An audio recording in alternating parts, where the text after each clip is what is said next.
Hey, welcome to Guitar Knobs, the guitars, gear, noise, and nonsense podcast, hosted today by these knobs.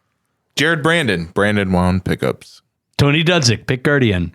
Hey, it's me, Todd Novak. We are super thrilled that you're hanging out with us for this episode of the Guitar Knobs podcast. We have somebody very special on the line. Kevin Shone from Shoneswood. That's right. And here calling from where? Beautiful downtown Regina, Saskatchewan. That's in Canada, right? Yes, it is. Yeah. And I only point that out because we've got people listening in over 150 countries.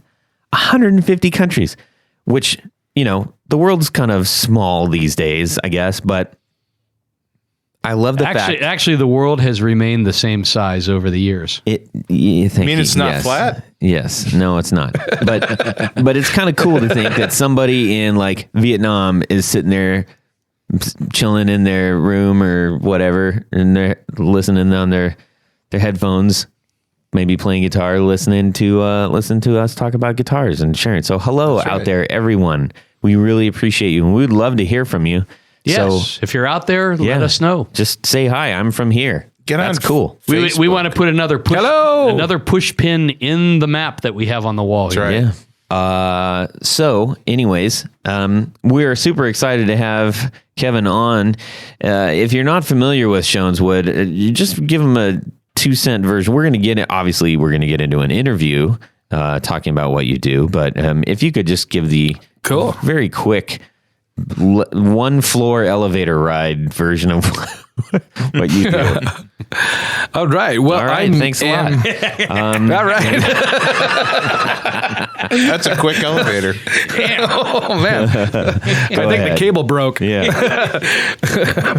I call myself a maker of random stuff, and I take old skateboards and make guitar pedals, guitar pedal boards, pick holders, bottle cap openers, whatever you want. All right. That's the show, everybody. That's it. No, so that's what we're going to talk about. It's pretty fun. We got some fun stuff on the table. So I think you guys will like it who are listening. We're going to get into some podcasts right now. And for those of us who are joining for the first time, just a brief understanding of what we do. The Guitar Knobs podcast focuses on boutique builders of guitars, pedals, amps, and other gear. We like to spotlight those that kind of fly a little lower under the radar than some of the big dogs out there. But we also like to talk to the big dogs too. Everybody's welcome in our guitar world. Yeah. But we do have a lot of fun finding out the backstory on what people are doing, because it's usually based out of a passion project and is usually awesome. It's one of the few ways that we can actually get exposure to some of those builders out there that we may not know of. So that's why we do this, and we hope you are enjoying our podcast. So, alrighty, Jared. Well, I would like to thank Rode for sending us this awesome equipment that we use every podcast, and it's a blessing to have this really great stuff. And the microphones, the model is Procaster. So we have a Rode microphone Procasters. They're excellent microphones, and they have this hardware that came along with it too. Yeah, pretty classy business. It's super awesome because we can move the microphone around. And, you know, we can even talk on axis. Yes, that's true. And off axis. So anyways, yes, thank you so much, Rode Microphones, for helping us out here with the Guitar Knobs podcast. Yep. Alrighty then, let's get to some what's going on in this week in our music worlds this week. Tony. This week, okay, so this is kind of a pet peeve of mine. So I'm doing some work, in addition to making pick guards and things like that. I've got a couple of projects that I'm working on. And I'm wondering, and maybe someday, and when I get beyond this life, I'll figure out where they go. But every time I work on a guitar and a screw falls off the bench and bounces on the floor, it's gone. It's gone. It's gone. Tony, people don't understand your shop though. Let's just be. Well, No, okay, man, so I understand. my shop is not the most cleanest of shops. Okay. I've seen worse. I'll give you that. But it doesn't matter where I work on a guitar. There's always that one. I'm pretty sure screw. Amelia Earhart's airplane's in there somewhere. At least parts of it. There are parts of Amelia Earhart's airplane there. But I just sit there and I'll draw, and it's going to be, of course, the screw that I only have one of. Right. And I'm down on my hands and knees, digging through carpet, looking under benches. These things they have a life of their own, and they just bounce all over. So here's the thing: I have some screws that I sell on my website for pick guards and things like that, and they're usually like in packs of 10, 50, or 100, whatever. I always throw an extra one or two in. You always do. Because You have to. I know that somebody is going to sit there and they need 10 screws and they're going to drop one or two. So I always send some extra. Or strip them. Well, you Right. could do that, but they're stainless steel, so they're a little tougher than Well, nickel zinc. ones are nice. That too. happens to me a lot too, man. If I drop a screw or something like that, half the time I won't even look where it falls. I'll just grab just another gives one up. and just keep on. He going. gives up. I don't even think about it. I'm like, oh, that's gone. I'll just grab the next one out of the bag. So yeah, I know it's not the most exciting thing about That's okay. what's going on in my world, but it's just I'm sure there's other people out there, and if you have this experience, maybe it's just me, maybe it's just my shop, but I doubt it. Go on Facebook and tell us. Yes. Let us know that we're not the only two people who experience our screws falling into the Great abyss. Yes. Yeah. Okay. I guess that's where they go, since both Super. Jared and I said it at the same time. The Speaking of abyss, right. Kevin, what's going on in your Guitar World week? It's been a rough week.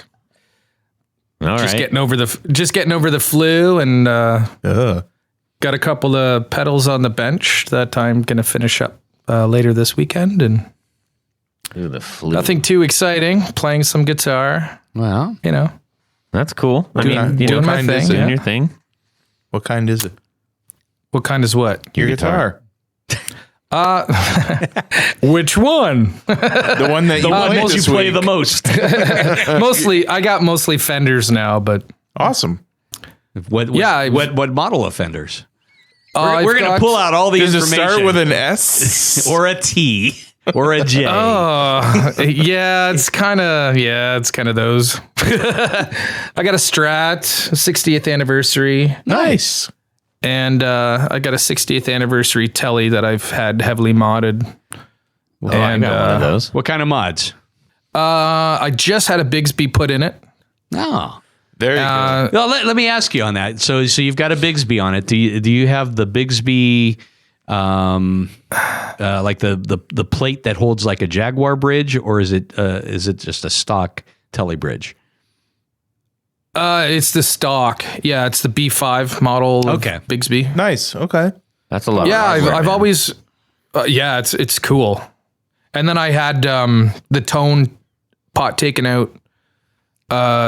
I bought a plate and had it kind of reversed, so it's just got a volume, Yeah. the 5-way selector with humbuckers, and then I added a split coil That's all you need. that's with a cool. toggle. That's all you need. I have my my pickup silicon. Yeah, Mr. so Duct dumb. Tape. It's so dumb. So I've got a 60th anniversary Telly, but it's the Nashville Deluxe, so it has a Strat pickup in the middle. Cool. So You could yeah, just say I single completely coil. disregard that. But it's funny because I've got a Telly that has like so much functionality. It's 5-way switch and everything, and I've got it checkerboard duct tape into the bridge position. Yeah, so I'm like, nope, just there. That's all I want. I just ride the neck pickup. I don't know why, but Yeah, It's the best sounding pickup, I think. I mean, you know, it depends on what you're doing, but That's true. yeah, well, exactly. Yeah, my playing style's changed so much. It's not I was heavy young. metal. yeah. No, it's not. I am so far from heavy. Okay. Really? No. Yeah. That's interesting. I guess I still- pictured you as a, kind of a Heavy metaler? heavier player. Not necessarily metal, but like maybe kind of like a little bit more I was thinking along the lines of like, kind of heavier sort of Caius, Monster Magnet kind of stuff like that, But Yeah, I guess not. it's just the beard. Yeah. It is. No, actually, I sing like folk stuff. Yeah. Yeah. Who's your favorite folk singer? Simon and Garfunkel? I don't really Wait, like he folk wasn't asking music. you. You just sing it.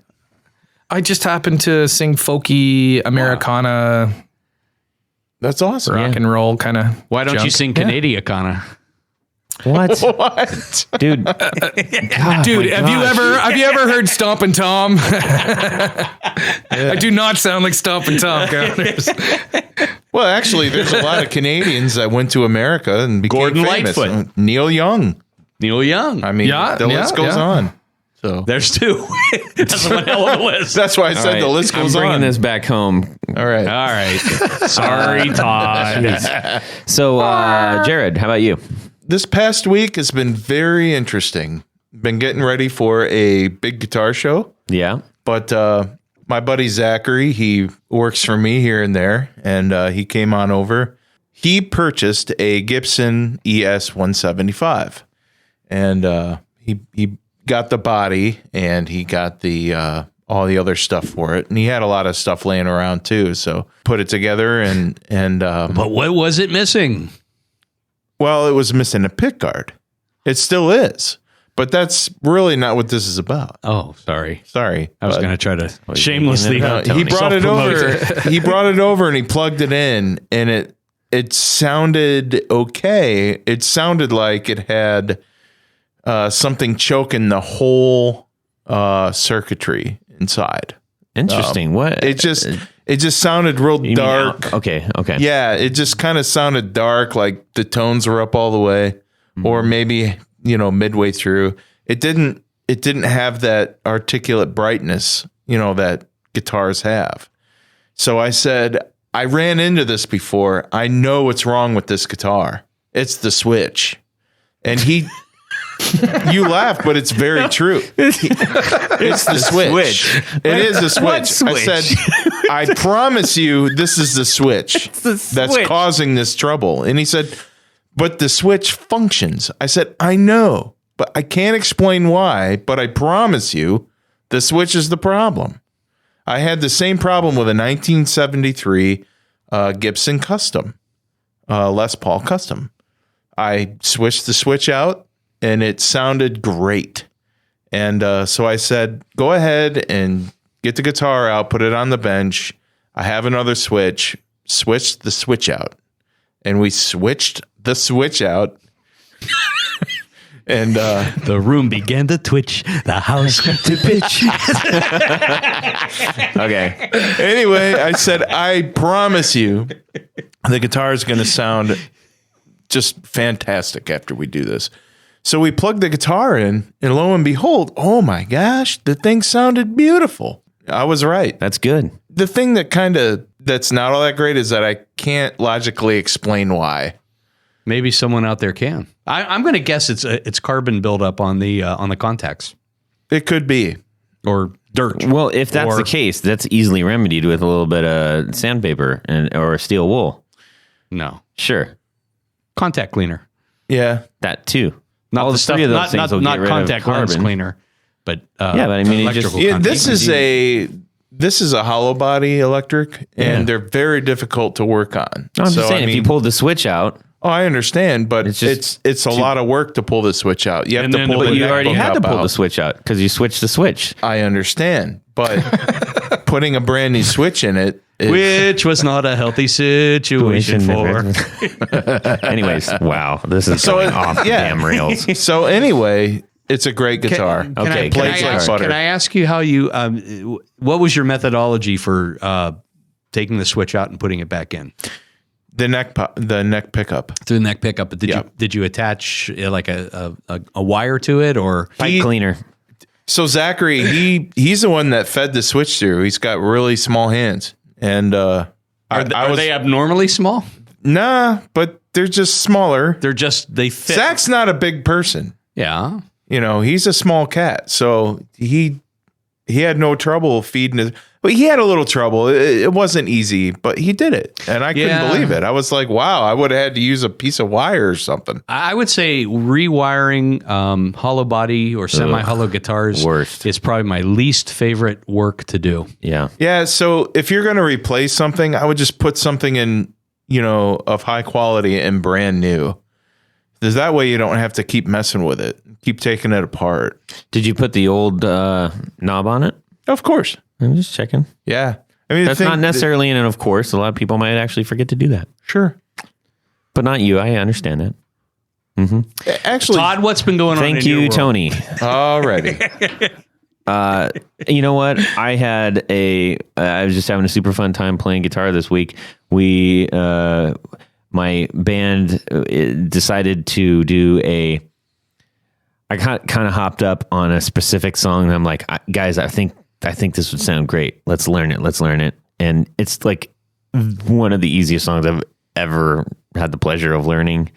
But come on, Cheap Trick. Oh yeah, that's a great song, and it fits our groove like perfectly. So I'm super excited about that. We kind of roughed it up a little bit for us. Plus, with a girl singer, you can really hit those Robin Zander. I'm telling you, man, it sounds awesome. It can be an easy song, but it's all in the delivery, man. I'm glad you pointed that out, because if you just said, "Oh, these are the chords" or whatever and played it, no, that's not it. Because most of us, everybody's going to play full on, and the whole thing is the balance between restraint and like go in that song is really important. So right. There are people who would say it's the notes that you don't play that matter the most. Yeah. And Rick's tone in that is really strange, because it's way in the back.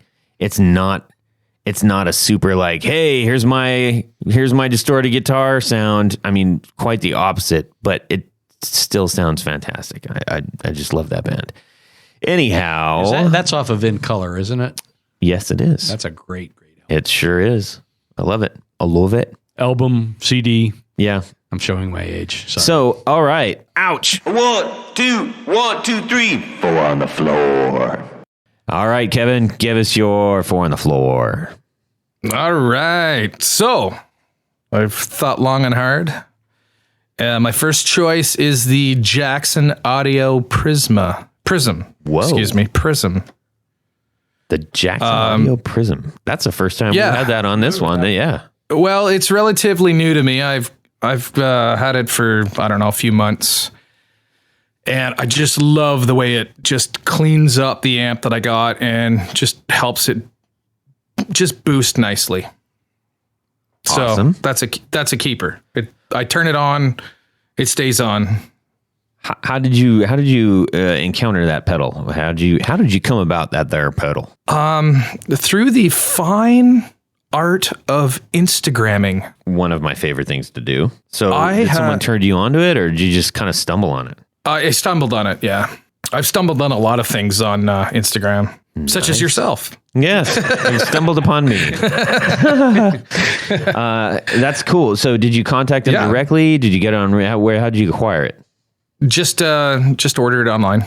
Did you get a chance to talk to Jackson Audio themselves, or?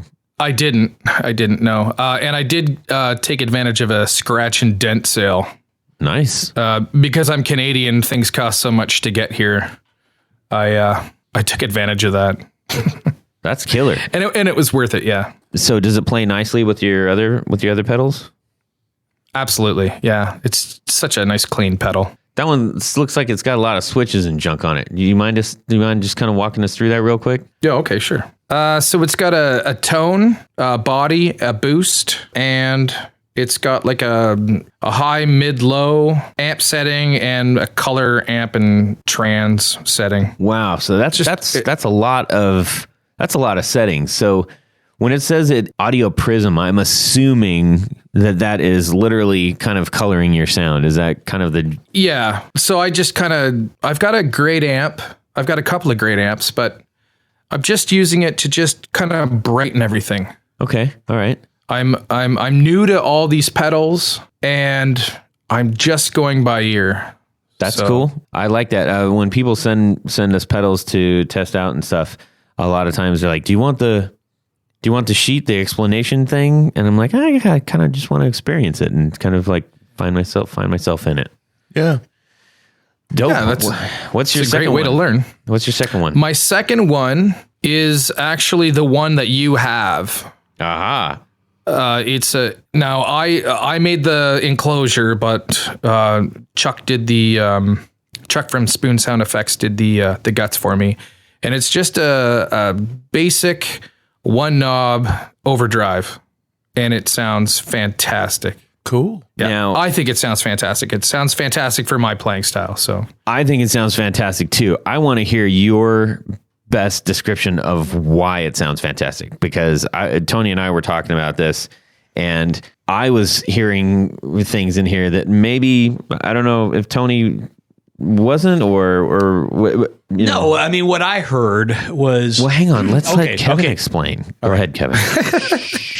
I just like it because it's simple. It's just enough dirt. It doesn't get too crunchy or anything like that. Mm-hmm. I've spent my whole life playing amp distortion, so overdrive pedals are new to me. Mm-hmm. And I couldn't live without this one. I actually made a different one because we sold it. No, I'm We got $30 on Reverb. $30. Oh man,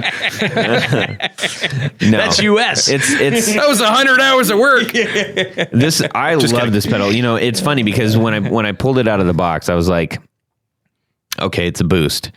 And the funny thing about boosts is that we all like them. We all love a good boost pedal, but for some reason it almost feels like a utility at some levels. But when I plugged it in, I didn't plug it in with the rest of my pedals. I plugged it in straight because, again, I was having that pedal board issue of like, I don't want to keep tearing apart my stinking gig board and working in new pedals. It's a big fat hassle, and I'm trying to get that solved. Anyways, whatever. I'll call the ambulance. So I plugged in and I just went straight in, and I brought it up to about 3:00, and I was like, hey, that's a nice little bit of liveliness there. Then I brought it up to 12, and I was like, whoa, that sounds great. But doth mine ears deceive me? There's no volume increase. And then I kept increasing. I was like, this is awesome. I love it. It sounds like my amp is actually being boosted, but I'm not getting a boosted volume. At least it's fantastic. To my ears. I tried it 100 times. I was like, no, it's just pushing the amp, but it's capping the volume at unity gain. And I liked it a lot. Yeah, I have. I sent you a couple of pictures. Mm-hmm. I sent, I built one with Chuck later last year, and I love it. I love it. It's too big for my pedal board, so I had him do me that second one that you have now, so it's more pedal board friendly. Yeah, this is pedal board. It's slightly bigger than a standard. Well, it's You know what? It's almost the size of Phase 100. Like it's almost that size. It's just a bit outside. The standard. My enclosures are pretty big. Yeah. It's not ridiculous. It could be a lot worse. Anyways, yeah, I really like that pedal. And I was like, Tony, dude, you gotta, because he's playing through a Dr. Z, and I was like, this is gonna sound amazing through a Dr. Z. Actually, I ran it through the Vox. You ran it through the Vox. Okay. I have a Vox AC15. And that, I mean, to me, what I heard most Can I just have your Dr. Z then so I can play that? Because seriously. Okay, Todd, you can have it. Thank you. Jeez. If you're going to cry about it. But anyhow, my experience with it, and same thing, I didn't experience a lot of volume gain, but I noticed more brightness. It definitely boosts the high end. I would say that. And you know, obviously the further you turn it up, the more that could be a perception thing though too, because whenever volume is increased, the first thing that we hear, because we're more susceptible to those higher mid-range, mid-range and up tones, those are the ones that we hear the easiest. Those are probably going to hit us first. So I tried it with two different guitars. One that had single coil pickup switch, really did. The brightness was very noticeable. And I think it sounded better with a humbucker equipped guitar because humbuckers, of course, tend to be more MIDI anyhow. And I think the pedal would work best in that situation rather than something with single What it's coils. missing is some P90s. You don't I think can it help worked you out well? with that. Yeah. Yeah. All right. Well, anyways, we really like the pedal and it looks great. I like a unique piece of gear, and this is clearly that's what you That's do. what I'm all That's why about, you're on the yeah. show. Well, that's what I like about it is it's kind of like the whole recycling kind of thing. You're taking stuff that ordinarily would be in a landfill somewhere and making stuff out of it. Repurposing. Kind of. Absolutely. They're hard to get, but exactly where I'm from. But Yeah. I've got some good supporters out there in the world. That's good. Okay. What do you got for number 3? Number 3 would be delay. So the one I'm using now is actually, we talked about it earlier, or you spoke about it earlier, was the Ibanez analog mini delay. Okay. It's super simple. It's a small footprint for your pedal board. Right. Do you use delay for a heavy effect or for just always on kind of ambience? Yeah, it's an always on ambience kind of thing. I grew up listening to metal and, Joe Satriani and Steve Vai and older thrash music. And when you hear it, they've always got something on. Yeah. And I've just kind of, even though I don't play that kind of music, I just always got used to that sound. Yeah. It just sounds kind of big, a little extra bigness. A little extra bigness. It, if you're not the greatest guitar player in the world, like myself, it helps to hide blemishes in your playing. Sure. Yeah. So- Totally get that. Awesome, man. What you got for number 4? Number 4 is the AC Noises AMA delay, or excuse me, reverb. Excuse me. I just got it a few months ago and it goes on and it stays on. It's an awesome reverb pedal. How'd you run into got that one? Again, on Instagram. It's a husband and wife team out of Italy. It's just a nice, Neat looking pedal. Yeah, it has something to do with love. The wife does the kind of the graphics and stuff, and the husband he's the one that does the building. So Yeah. It's pink knobs and it's got an anatomical heart on it, which, those are some kind of gross. Well, at least it's not a real heart. Yes. nothing says love like. Yeah. Nothing says love like a left ventricle. No, I don't use the bit. It has a bit crusher setting on it, which I don't use. I'm not. I've never been the kind of guy for making interesting, strange noises like some fellas out there, but. Interesting. Well, It's got a kind of shimmery effect to it. Yeah, well, maybe. It's got an oscillation thing on it, and it just sounds really nice. That's cool. Did you get it directly from them? Did you get to talk to them at all, or? Well, I've messaged them a couple of times on Instagram, but yeah, super nice people. Neat. That's a really cool looking pedal. I'll have to give that one a little bit more listen.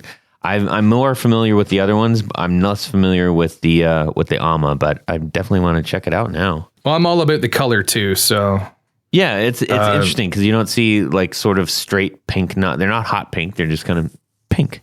And gray. some guys are like so diehard on what tones they want, what sounds they want. Well, I've got a whole bunch of pedals that I got specifically because I like the way they look. I think that's totally okay, man. And why don't you just write music around the sound that comes out of the box instead of trying to be, set in a certain way. Yeah, let the pedal Be creative somewhere. Yeah, I like that approach.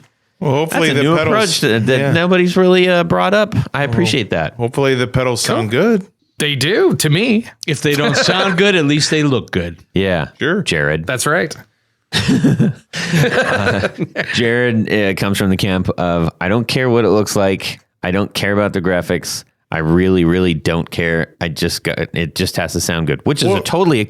What's a pedal, man? That's a totally acceptable place to into come the from. amp. I think there's Absolutely. no wrong answer to that. Jared disagrees. Sky's the limit. I don't know, man. We had a guest on a few times ago, and I was very impressed with their graphics. Yeah. And Are you talking Wooly? Yes. And Yeah. and this I took advantage of his sale. Yep, Good. I would too. Those are killer. These enclosures that you're doing, that also catches my eye too. Because, like I said, before we started this podcast, I told you I owned a few skateboards and whatnot. So this kind of Absolutely, yeah. it takes me back a little bit. Yeah. That's 4. Those are good ones. I like that. This is going to be a fun thing to do. So for those of you who may not be familiar with Four on the Floor, hopefully you all are. What we have up on our website, which is theguitarknobs.com, we've got a section called Four on the Floor, which you will find all of our past guests who have submitted their Four on the Floor in somewhat of a blog format where you can, actually check out the pedals. We've got visuals up there and links to where you can get your own version of the pedal that your favorite guest is in love with. So, thanks, man. Appreciate it. Let's get on to the reason why you're on the show, which is, we were talking about Instagram. We mentioned this on the show plenty, so it's no big surprise. I spend a crap ton of time on Instagram. Me too. Maybe someday they'll have me on their show.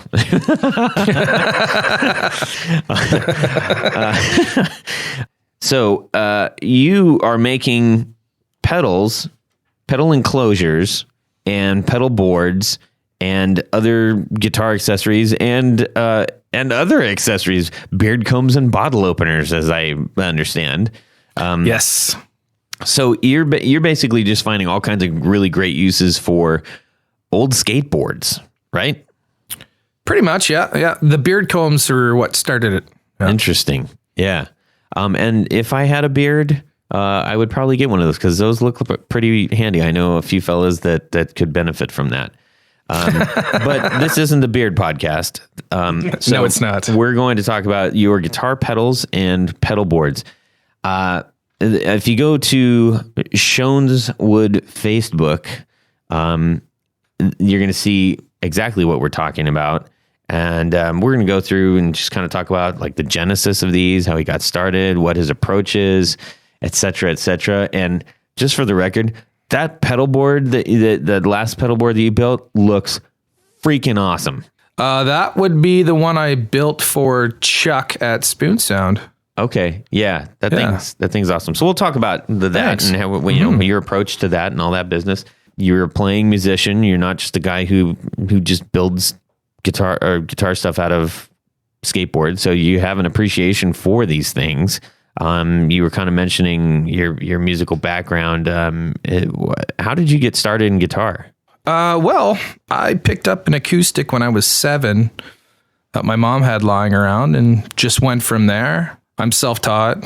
Started off in a Sex Pistols cover band when I was like 12 years old. Yeah, it was fun. I played bass back then, and then I went and joined a band playing metal. Did thrash. You slash your chest like Sid did? Oh, jeez.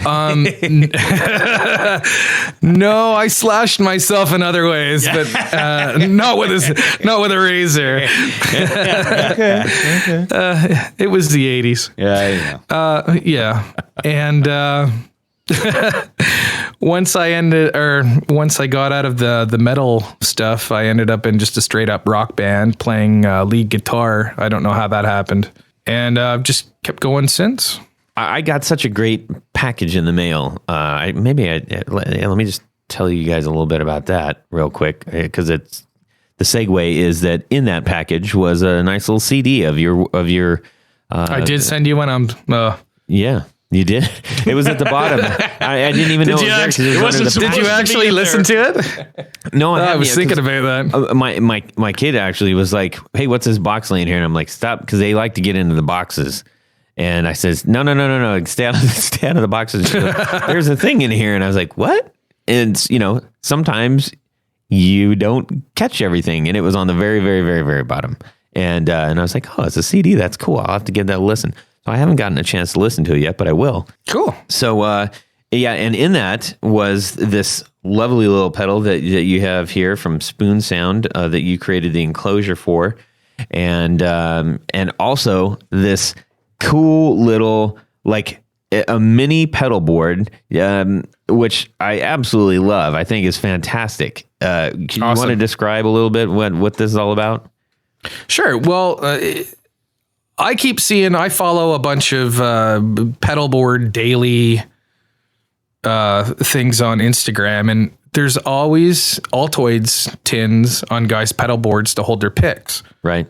So I have made a couple of skateboard pick holders for your pedal board with magnetic lids, but they take a lot of time, and Altoids tins are cool. So I just thought it would be cool to have a desktop or a coffee table version of a pedal board that just holds Altoids tins or one tin or whatever, however many you want. This one holds 2 tins. It's pretty cool. It's really cool. Yeah. And especially I've got one on my coffee table. Yeah. For someone who really appreciates guitar stuff and is a guitar enthusiast, it's like, that's a kind of cool thing you put on your office desk or something. Or in your jam space or whatever, right? You put it on top of your amp. No, it's really cool though. I mean, it's Thank you. We really appreciate that we have that in here, and that's a nice little addition to our studio, and we greatly appreciate that. Yeah, if you, thanks. isn't Thanks there very one much. that has a more greenish color that you could put other things into? Turquoise. There's a turquoise one. I'm not getting into this. There's a green one too. There might be. Anyways, so great little package that he sent. Oh, also came with cola gummy bottles. Where's the goal? Where are they? And those are in my belly. There's some pedal guys that are doing that, and I think that's a super cool idea. Who doesn't like candy? Everyone loves candy. Yeah. Exactly. So anyhow, back to you, Kevin. You start. So you got your bug for your guitar stuff, and at what point did you decide, hey, I'm gonna start making stuff out of skateboards? Like, how does that come about? Well, okay, so I'll try to make this quick and brief because my wife tells me I ramble. A long podcast. We got all the time we want. Okay. So I was working as a contractor's assistant a bunch of years ago, 4 years ago or something like that. And he teaches me something in woodworking, and I go home on the weekend and try it out at home. So I was making my wife's mother a shoe rack. And I just happened to be doing a stupid freehand cut on a table saw, and I chopped about 1/8 inch of my index finger off. Nice. Yeah, on my fretting hand. Perfect. Yeah. So all you guys know, right? You play guitar. Yeah, we'll just call you Django. Yes. Well, yeah. So like that's your main finger, right? Yeah. So I cried a lot at the hospital, let's put it that way, because I thought I wasn't going to be able to play anymore. But and just a side note, my wife was nice enough the very next day after I cut my fingertip off. She took me to our local music store and she let me buy a Gibson acoustic. Nice. Yeah, I don't know. That was weird. Anyway, awful, I'm not really sure. Well, it took me 9 months to be able to play it. But It's called incentive. Yeah. Right. yeah, apparently that happened, and that was horrible. Yeah. First, I don't know why. I started growing a beard for the first time in my life. I was about 39, something like that. Mm-hmm. I went out to the garage a couple of months after I chopped my fingertip off and just started making beard combs. Interesting. And yeah, I don't know why. I saw something online. I'm like, hey, I can make one of those. Sure. So I did that for, I don't know, 1.5 years and did really well in the beard comb industry, if you want to call it that. Which is really big right now. I mean, like, well, actually, you'd be surprised. Yeah, beards are cool. Yeah. Well, yeah, and I'm not a hipster, and don't call me a hipster. Okay. You're a hipster. I have an offset guitar. Yeah, whatever. I'm not a hipster and a beard. So yeah, but I play guitar. I sing. I love music, and it was like natural. I made friends with Chuck at Spoon Sound Effects. I keep plugging him, but He's an awesome guy. You know, we started trading off things. I started out actually making knobs for pedals. Right. I've seen some of those. I think Wooly put some on his. Yeah. Yeah, I call them lifesavers. You see the top of the pot. It's, you know, they're different, right? Just like everything else I make. So I was doing that, made a bunch of those and shipped those out all over the place. And Chuck asked me one day to make him a pedal enclosure. So that was, I don't know, a year ago. And it's really brought me to now. And I've been focusing on the enclosures now because they're super cool. I really like what you're doing here. And thank you. Can you please take me through anything I say entertains Todd, by the way? Your deliveries are just fantastic. I don't know why. You. You're not going to ask me to marry you, are you? Like what you're doing here.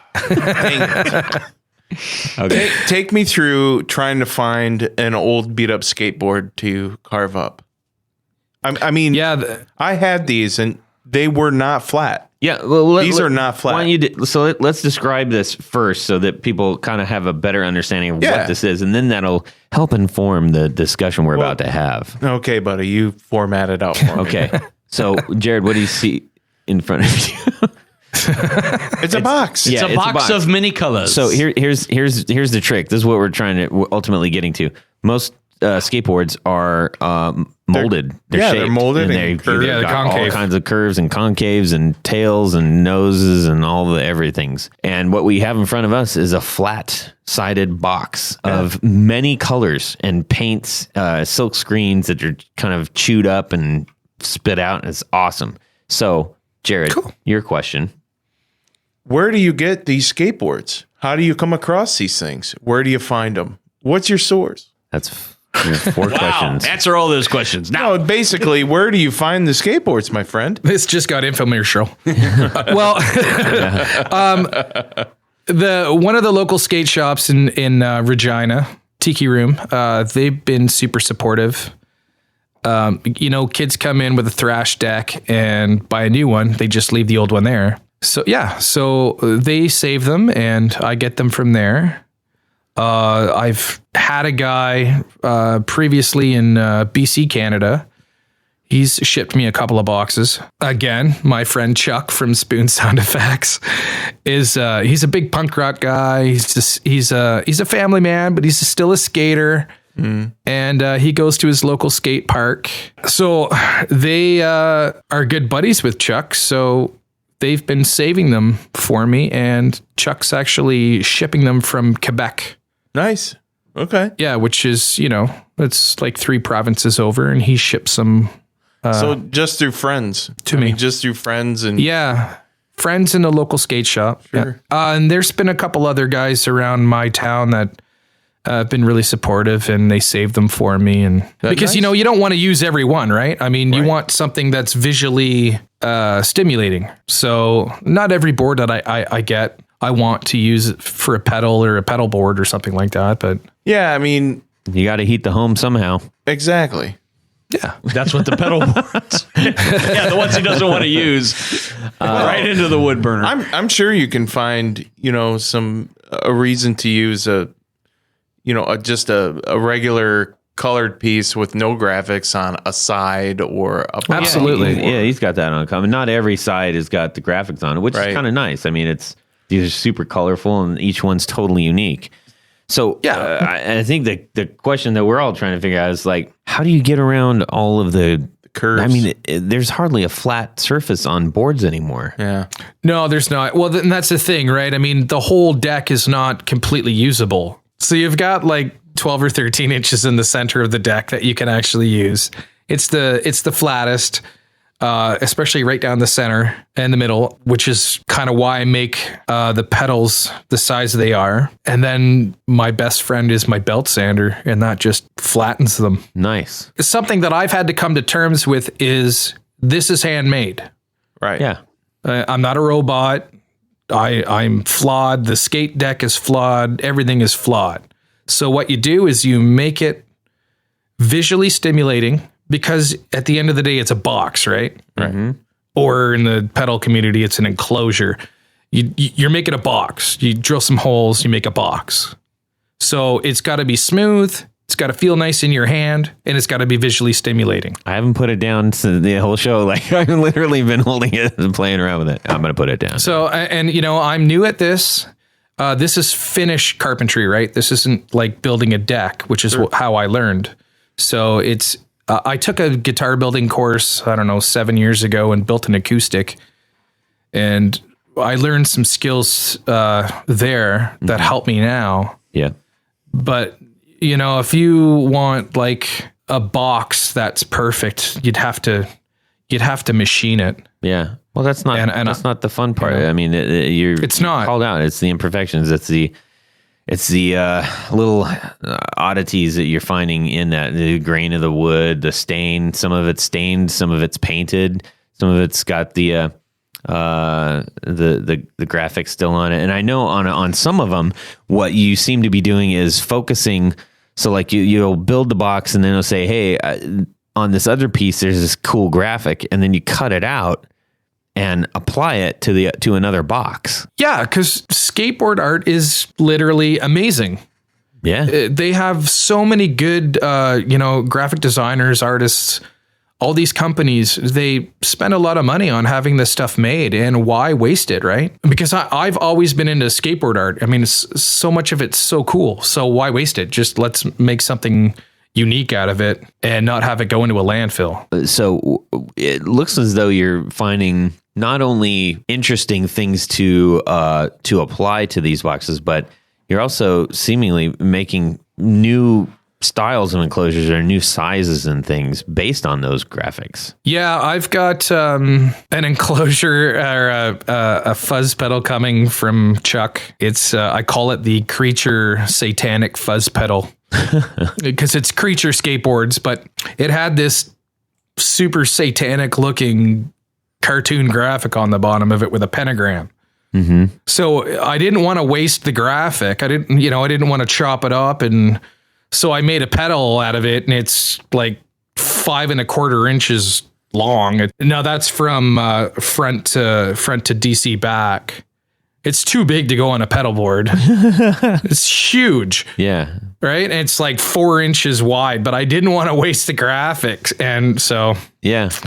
But hey, yeah. that's a novelty item. Somebody will stick it on one of their huge boards and they'll be like, I got the only one. That's cool. Jared's got a big giant board. Maybe you guys can explain to me why pedal builders, when you buy a guitar pedal, why are they shipping the pedal with those little rubber feet?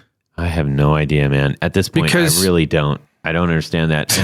I mean, Boss isn't going to stop putting it on theirs just because like that's their MO. That's what they do. But I've pulled the rubber off of all of my Boss pedals. I keep the rubber. Yeah. So that I don't know why sell them again, but I don't understand. Yeah. I mean, it is a little bit odd, and I'm not really sure why they do it. I have gotten some pedals where the feet are shipped with it, but not attached. So if I want to use them, I can. Yeah. I don't know. Who just sets them down on hardwood floor? You put it on your pedal board. Yeah, I guess. Yeah. Anyway, sorry. No. Side note. So let's see. You got and how are you are people just finding you? And they just are they saying, "Hey, make me an enclosure"? Are you partnering up with particular builders aside from the one that you've mentioned a few times? Like, how are you running into these? Well, because this is so new, most of the stuff that I've built is for either myself or Chuck. Mm-hmm. I've sent a couple boxes to another friend in Calgary, Alberta, named Juan from Tone Hungry Effects. And he's done a couple things with them. I sent a box to Chuck at Chuck Pedals in California. Oh, yeah. Yeah. He makes cool stuff. And actually, Juan and I from Tone Hungry in Calgary, we collabed and made a pedal for Ryan Adams. Oh, cool. Nice. So I never actually heard from Ryan, but hopefully he got it. But I bought one of his skateboards online from his last album, Prisoner. He put out a skateboard, like a big, like pool riding skate deck. It was a big one. So I bought one online and chopped it up, and Juan put one of his hunger bender circuits in it, and we shipped it off to him. Oh, that's really cool.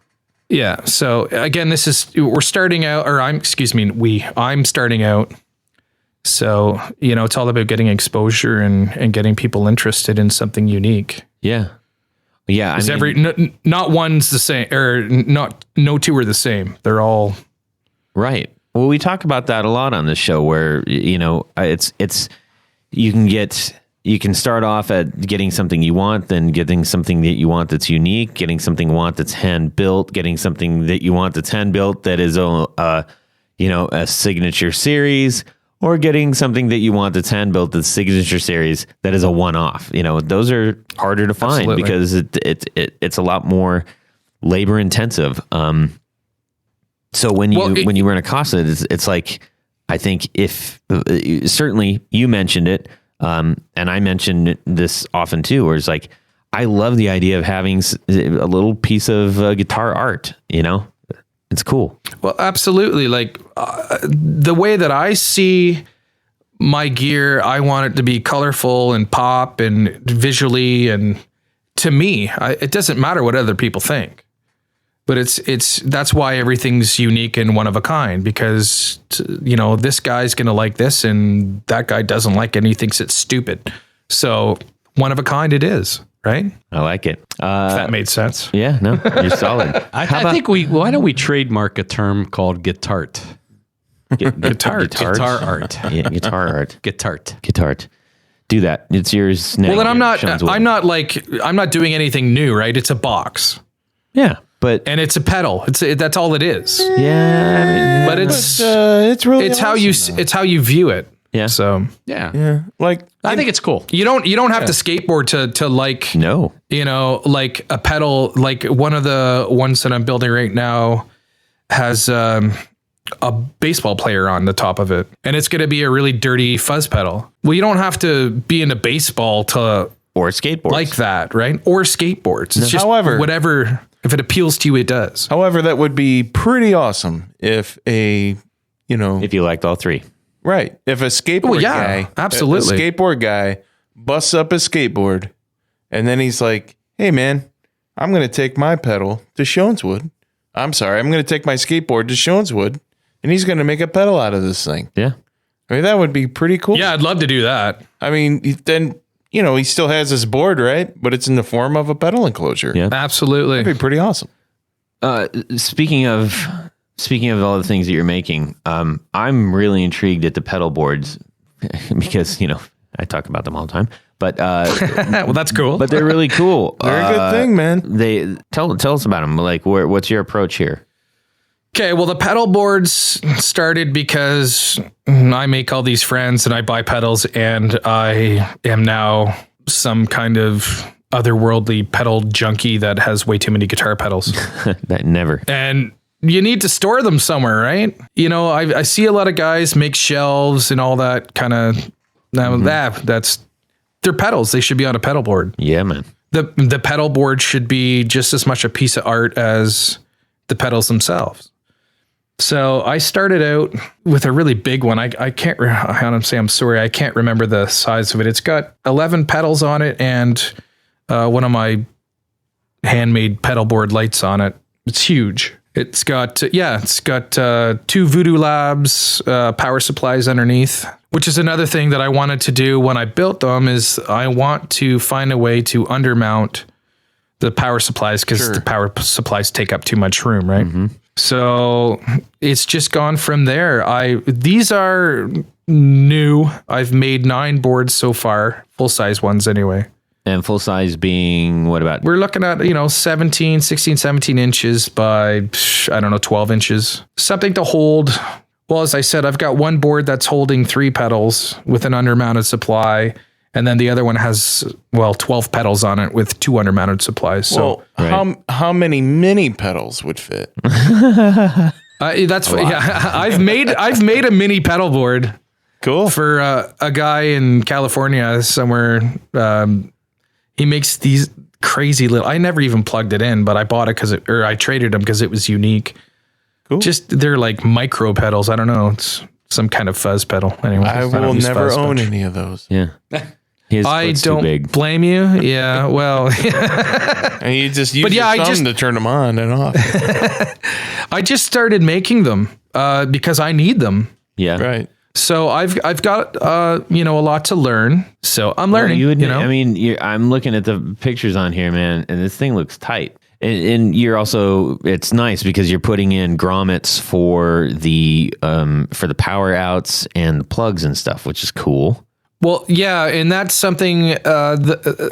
Every board that I'm going to make is going to be specific. Well, if you guys haven't seen his stuff yet, I encourage you to check out his Facebook and Shoneswood Instagram, and you can see all the cool stuff, cool pictures, and maybe give him a holler and get something custom built.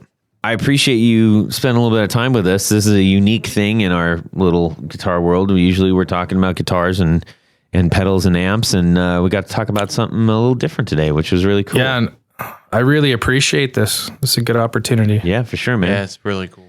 Jared? Well, it's time for Would You Rather? We're a little higher than normal. All right. This week's Would You Rather is, so you're at the store and you have a few bucks in your pocket. Ridiculous. And there's two choices on the wall. Okay. Number one choice. Are you going to buy a Hello Kitty Strat? Or are you going to buy the Emily the Strange Epiphone SG? Which one are you going to buy? Because to me, they both sound awesome. I already know what Todd's choice is going to be, but we're going to let Todd ask us what we want this week. Okay, Jared, what do you want this week? Oh, man. See how I did that? Well, yes, I do. Oh, man. That's a toss-up. I think I'm going to go with the Hello Strange. Kitty, man. Really? Yeah, I already have a billion SGs at home. So I would definitely go with the Hello Kitty Strat. I like pink anyway. Okay. Although I have to hand it to the Emily the Strange. That is a really cool design. Yeah, I mean, for that, yes. Yeah, I like it. It's cool. The wavy hair and stuff like that. Yeah. Who's buying these guitars? If I can find one for the right price, I am. Hey, man. Okay, well, I would plug that Hello Kitty Strat in and rock the crap out of it if I had to. I mean, I would do it. I think Like we in all front of need a people, video to or- see Sure. that. Sure. Listen, man, I'm 6'6". I mean, Slash So, has one. So ooh, Yeah. huh. I'm a big dude, so I'm not worried about what some scrawny, bar guy is going to tell me. Well, it seems as though a lot of people are customizing them and putting different faces and stuff on the actual kitty face, which is also kind of interesting and unique. Yeah, there's one with a cigarette coming out. Yeah. Tony, what are you doing there, bud? I'm going Emily the Strange all the way. Okay. Really? And you know what sold me on this? I mean, What? okay, so let's get it straight. Both of them are inexpensive. Bolt Dude, on. that Emily the Strange is $275 used. Yeah, well, That's not that's not a toy. okay. Okay. Jeez, Tom. Well, That's more expensive than most Squires. see how he is. It's twice Yeah. the price of most Squires. That's like $800 in Canada. Just to clear the air, Todd was horribly opposed to Yeah, this. I did not want to. Would do you this one. rather? But anyways, And it's we're not fine. going to even We're ask him fine. what he wants. Yeah. So we're not going to do that. But anyhow, So, Todd, what? no, I'm not done yet. Okay, I'm sorry. Go ahead. So the thing that really sold me on the Emily the Strange, if you want to pull that one back up there, Okay. are the knobs. Really? And I'm surprised you didn't notice this, Todd. I can't see them because they're circular. They're like They've got Nice. spirals. yeah, on they're them. like vertigo knobs. Right. That's cool. That's Yeah. pretty cool. The Yeah. graphics are much cooler on the Emily the Strange. Yeah. So that's what I I'm mean- going with. Yes. Okay. Shoneswood. Kevin, what are you Hey, doing? Shone, what do you want? Oh man. Okay, well, I just pulled this picture up. Are you allowed to modify it if you Yes. took it? Yes. If you want. Okay, well, I'll go with the Emily the Strange. Come on, then. people. I would sand the crap off that top. Yeah. You could. I don't have an SG. You could I've got a plane it strap. and actually make a pedal out of it. Right. Or you could put a skateboard top on it. Right. I could do that, Yeah. but whatever I did, it would not have that Yeah. interesting Strange looking face. Oh, that's great stuff. graphic on it.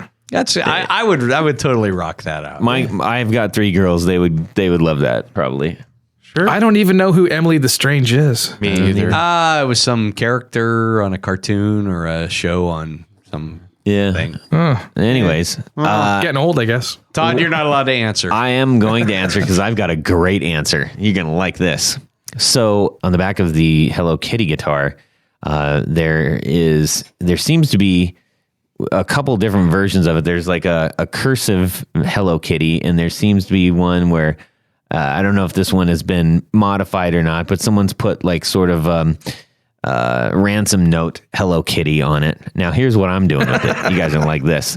I'm going to bring it all the way back around to the beginning. I'm going to paint it. I'm going to get the Hello Kitty, and I'm going to paint the guitar because the actual Hello Kitty part is actually a pick guard. yes. So I'm going to paint the guitar checkerboard, and on the back it's going to say Hello Kitties from Cheap Trick. Yes. Checkerboard is so 80. It's so 80s. For the win. I win. Are you going to put the Hello Kitty back on the front? Yes. And To the Todd Hello Kitties. will be playing a Strat. Hello Kitties. Yeah, anyways, I won't ever do that again. Awesome. Yes. See, now I liked it. I liked that. It was a good choice.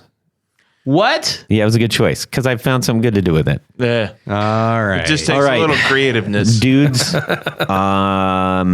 we need to do something here, Tony. Do it. Take a little business. Yes, a little business. So, one of the things we like to do around these pots is to thank some very important people. Yep. Those would be our executive producers. Thank you, guys. Thank you. Well, I'm going to name some names Yes. because one of the benefits, I'm told, of being an executive producer is, Jared. Well, you get to have your name read on the thing. That's right.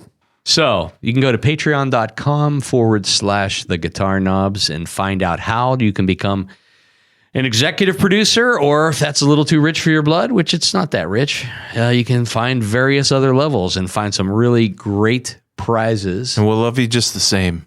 benefits, Yeah, and things. After you read the list, I'm going to tell them about new cool. things on the Patreon. New things on the Patreon. So, without further ado, and we'd like to welcome on board Zach J. Wright. He's Welcome, Zach. our newest executive producer. Thank you, sir. Thank you very much. Thank you. Gary Goodman, Darren Gregory, Alex Leggett, Robert Marfleet, John Anglin, Chris Kearney, Sean S., Oliver Gonzalez, John Daly, Robin Smith, Derek Fitzer, Pete Marshall, Carlos Mancha, Matt Brammer, David Wolfson, Martin Cliff, and Tom Barazin. If you would like to become an executive producer, and Jared, what happens? Well, you get to have your name read on the thing. Go to patreon.com/the guitar knobs. That's right. And you will find something new there. Hopefully you've seen the video by now on Instagram. But we've got a new reward for the $5 tier members. So we've got $1 tier member where you're going to get an awesome mega sticker pack from from many of our previous guests who have contributed stickers and picks and whatnot. Thank you, guests. So we're going to send that out. And that's just for $1. That's literally $1 a month. Like, an entire year will cost you $12. That's just a couple of bucks. That's just helping us out. That's less than a cup of coffee. And every little helps. At $5, you're going to get, we got these brand new barefoot buttons. They are anodized orange and they've got our logo on it. And we're going to send you one of those. And you also get the sticker pack. Awesome. And then for the executive level, you get your t-shirt and the button and a sticker pack. And That's pretty sweet. And your name right That on is it. pretty dang sweet. And I just want to call out, this was really cool. We got our longtime executive producer, Chris Kearney, who's playing a show up in New York.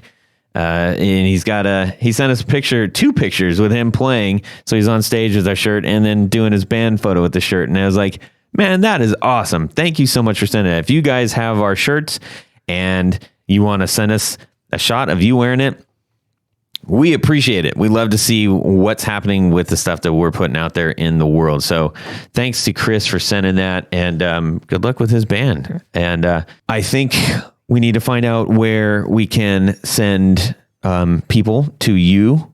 Kevin, where can people find you? Well, I can be found easily on Instagram at Shoneswood. And I have a Facebook page, which is, let me bring it up so I can remember what it's called. Shoneswood Shop. Cool. Are you on, my email's around there, and are you on Reverb yet? No, actually, I was thinking about that the last couple of days. Maybe I should start I think you should. Absolutely. Get on page, there, buddy. Yep. Tony, where can they find you?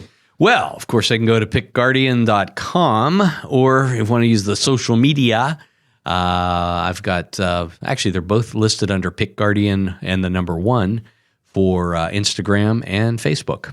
You can find me at Who's talking right now? Jared Brandon, BrandonWildPickups.com. If you need a pickup repaired or you need a really cool pickup to replace something you just don't like, please give me a shout out. I'm also on the various social medias. BrandonWildPickups.com. Jared at BrandonWildPickups.com. Okay. Thank you, Jared. And I'm just here. You can get a hold of me at Todd at theguitarknobs.com. Drop by our website. We've got our 4 on the floor, all of them up there. And also, I know a lot of people are, you listen to our show on various providers. I know some of them don't backlog all of the shows, but you can find them all for sure, all 80 plus of them on our website. So you can check them out there, listen along. And we also have our YouTube channel kicking right now. And I'm sorry, I have been a little slow on the update with some of those, but I'm trying. It's just a pretty labor intensive thing to do. But I am trying to get caught up on those. So all of you, thank you for your patience. If you are listening to us on there, and we hope to have that updated shortly. So everybody, thank you so much for hanging along with us. Kevin, thanks for being our guest today, and continued success. And we hope thank you so much. Make it to a lot more people's pedal boards. I really, really like that board, and maybe we'll see more of them out there. So beautiful. Thank you so much. Appreciate it. You bet. Subscribe. Yeah. Well, that's it for these knobs.